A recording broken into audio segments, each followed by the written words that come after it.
mais à mon avis CNG def na erreur ci benn côté mooy bu ñu nee combat bi nañu ko bërewaat ba jàpp date bërewaat mënu fi am sur le plan réglementaire parce que mbër yi bi ñu ñëwee def nañu li ñu war a def yëpp ba bëre ñëw ba bëre war a ñëw problème am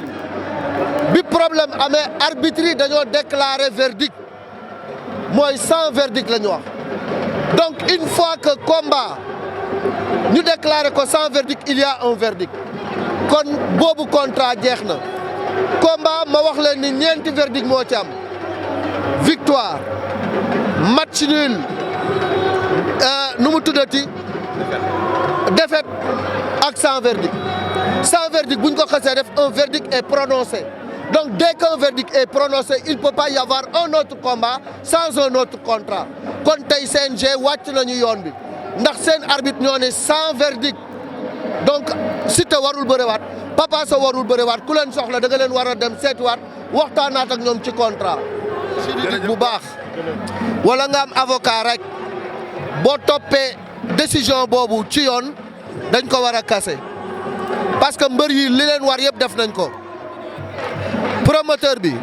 li ko war yëpp def na ko jaay na ay billets ay sponsoram wuyu si nañ ko ay parrain bi ñëw na amateur bi dagg billet nag léegi nan lañ koy def moom mooy perte yow mi dagg billet Siteu Papa Sow tax laa ñëw seetaanoo xanaa bu ko promoteur bi tëggaatee ñoom dañ leen war a bàyyi ñu ñëw rek dugg noonu gratuitement le grand perdant c'est l'amateur le grand perdant ce sont les lutteurs donc le promoteur amul lu muy perte ci loolu organisé na jaay na ay billets encaissé na sponsoring am parrain bi ñëw na jox na ko lim ko war a jox arbitre bi nee na combat bi sans verdict la sans verdict c'est un verdict les lutteurs ne sont plus liés par un contrat ni au CNG ni avec le promoteur jeex na tak nañu wuti leneen. yow yàlla moo lay fay. jërëjëf. nga ñu si waxtaanal tuuti rek. waaw.